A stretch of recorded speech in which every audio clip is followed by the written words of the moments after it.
दोस्तों, अगर दहाड़ने वाला इंसान अचानक से शांत हो जाए तो समझ जाइए पारिवारिक मामला है।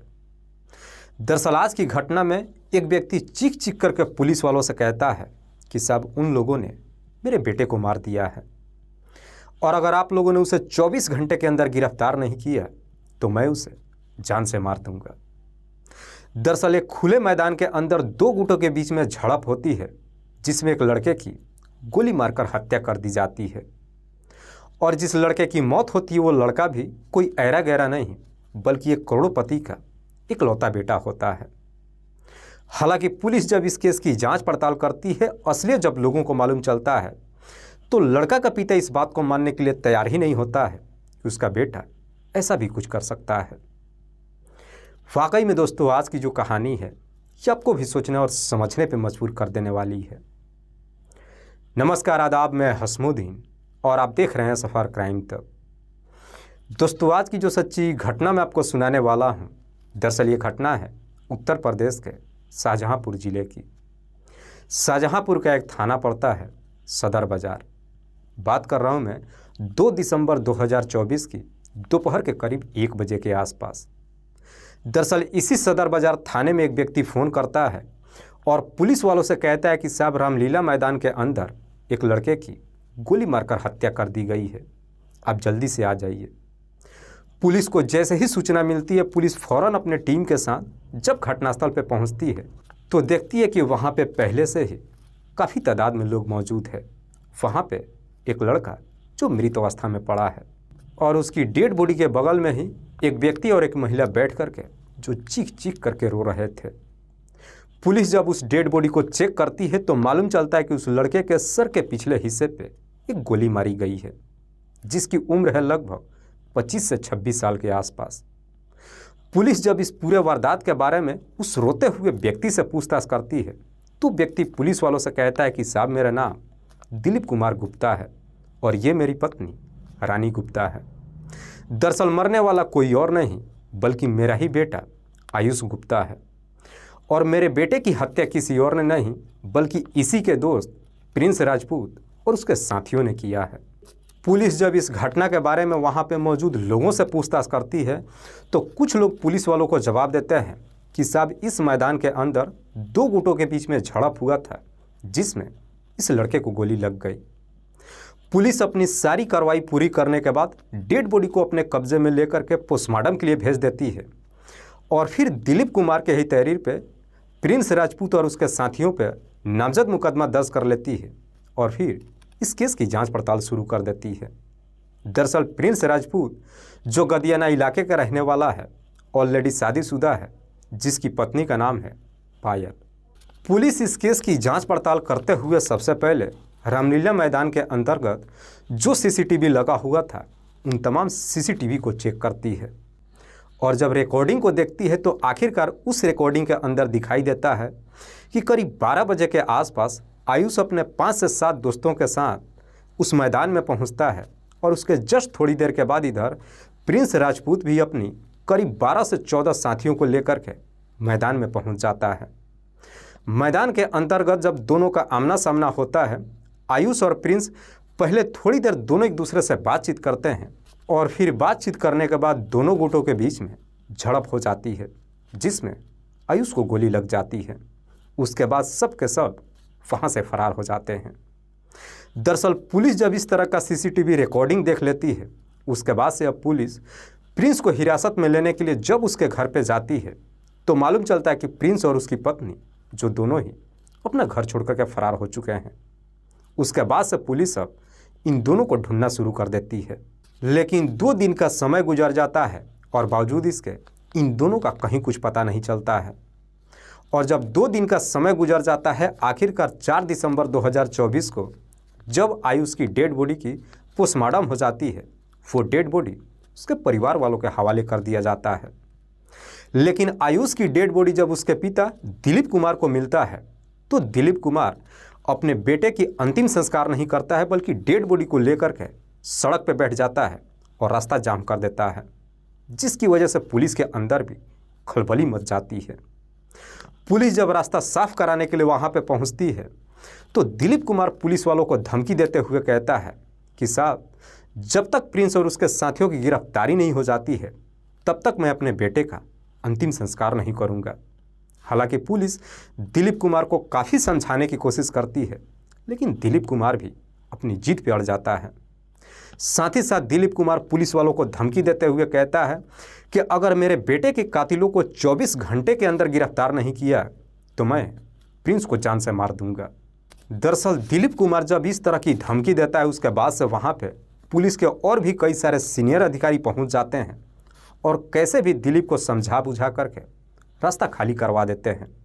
उसके बाद से पुलिस अब प्रिंस को सरगर्मी से ढूंढना शुरू कर देती है और आखिरकार 4 दिसंबर 2024 को शाम के वक्त ही पुलिस प्रिंस को गिरफ्तार कर लेती है।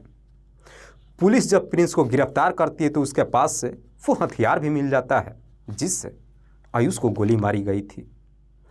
पुलिस जब प्रिंस को लेकर के थाने में पहुंचती है और जब उससे आयुष की हत्या की वजह पूछती है, इस पे प्रिंस जब अपनी पूरी कहानी बताता है तो वाकई में इसे सुनने के बाद खुद आयुष के पिता दिलीप कुमार भी पुलिस वालों से कहता है कि साहब, प्रिंस सब कुछ झूठ बोल रहा है, मेरा बेटा ऐसी हरकत कभी नहीं कर सकता है।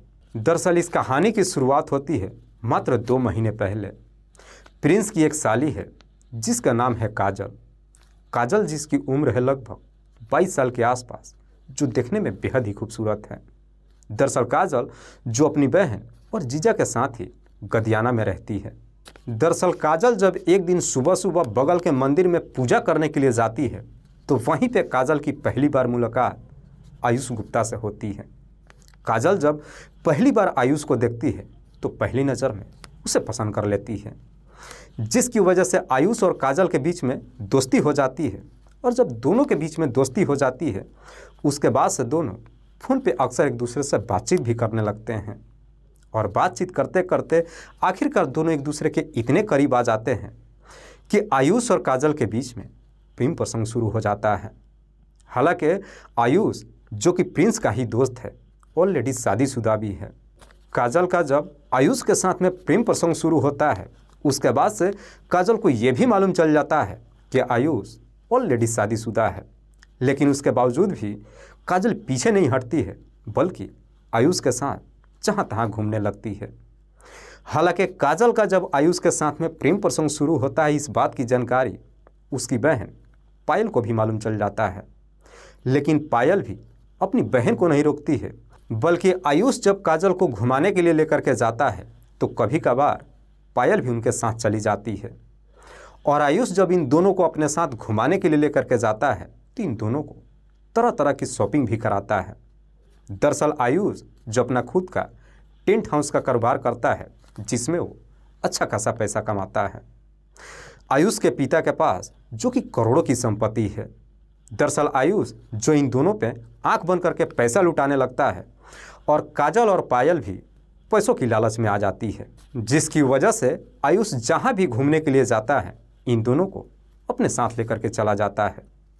दरअसल 1 दिसंबर 2024 को आयुष इन दोनों को लेकर के एक ढाबे पर जाता है और जैसे ही ये तीनों ढाबे से बाहर निकलते हैं प्रिंस राजपूत इन तीनों को एक साथ देख लेता है। जब तीनों को अपने सामने देखता है प्रिंस आयुष के पास जाता है और आयुष को धमकी देते हुए कहता है कि तुम्हारी हिम्मत कैसे हुई मेरी पत्नी और साली को इस ढाबे पर लाने की। तुम कल मुझे रामलीला मैदान में मिलो फिर मैं तुम्हें बताता हूँ। हालांकि प्रिंस जब इस तरह की धमकी देता है आयुष भी उसकी धमकियों से नहीं डरता है और कहता है कि कल मैं रामलीला मैदान में आ जाऊँगा, तुम्हें जो करना है तुम कर लेना। और ठीक वादे के मुताबिक अगले दिन 2 दिसंबर को करीब 12 बजे के आसपास आयुष अपने 5 से 7 साथियों को लेकर के रामलीला मैदान में पहुंच जाता है। और ठीक उसके थोड़ी देर के बाद इधर प्रिंस भी अपने लगभग 10 से 12 दोस्तों को लेकर रामलीला मैदान में जाता है। और जब दोनों की आमना सामना होती है पहले प्रिंस और आयुष थोड़ी देर एक दूसरे से बातचीत करते हैं, उसके बाद से दोनों गुट के बीच झड़प हो जाती है और इसी झड़प में एक गोली चलती है जो गोली आयुष के सर में जाकर के लग जाती है, जिसकी वजह से आयुष की घटनास्थल पर ही मौत हो जाती है। उसके बाद से जितने भी उस रामलीला मैदान में होते हैं सब के सब मैदान छोड़ करके भाग जाते हैं। वाकई में प्रिंस जब ये पूरी कहानी पुलिस को बताता है, उसके बाद से पुलिस अब प्रिंस है उसके तमाम साथियों के नाम पूछती है, जिसमें प्रिंस अपने साथियों के लगभग 12 नाम बताता है, जिसमें से 8 तो लगभग हिंदू है और 4 मुस्लिम है। प्रिंस जब अपने तमाम साथियों का नाम बता देता है, उसके बाद से पुलिस अब उसके तमाम साथियों को ढूंढना शुरू कर देती है। और पुलिस जब अपनी थोड़ी सी कोशिश करती है, उसमें से लगभग 8 साथियों को तो गिरफ्तार कर लेती है, लेकिन 4 कहीं भाग जाते हैं। दरअसल पुलिस अभी भी उन 4 लोगों की तलाश कर रही है और देखने वाली बात है कि आखिरकार पुलिस अब बाकी आरोपियों को कब तक गिरफ्तार करती है और इन्हें सज़ा क्या दिलवाती है। हालांकि पुलिस जब इन तमाम आरोपियों को गिरफ्तार कर लेती है, उसके बाद से पुलिस अब प्रिंस के साथ साथ उसकी पत्नी और साली को भी गिरफ्तार कर लेती है और इन सबको जिला अदालत में पेश करती है, जहां से सबको जेल भेज दिया जाता है। दोस्तों, इस पूरी घटना के बारे में आप क्या सोचते हैं? आप अपनी राय हमें कमेंट बॉक्स में ज़रूर दीजिएगा। जाते जाते मैं आपको बता दूं कि कुछ मेरे व्यूअर हैं जो रोज़ाना मेरे इस वीडियो को देखते ही नहीं हैं, बल्कि अपना कीमती समय निकाल कर मुझे अपना प्यार भी देते हैं, जिनमें से एक का नाम है यूसुफ पठान।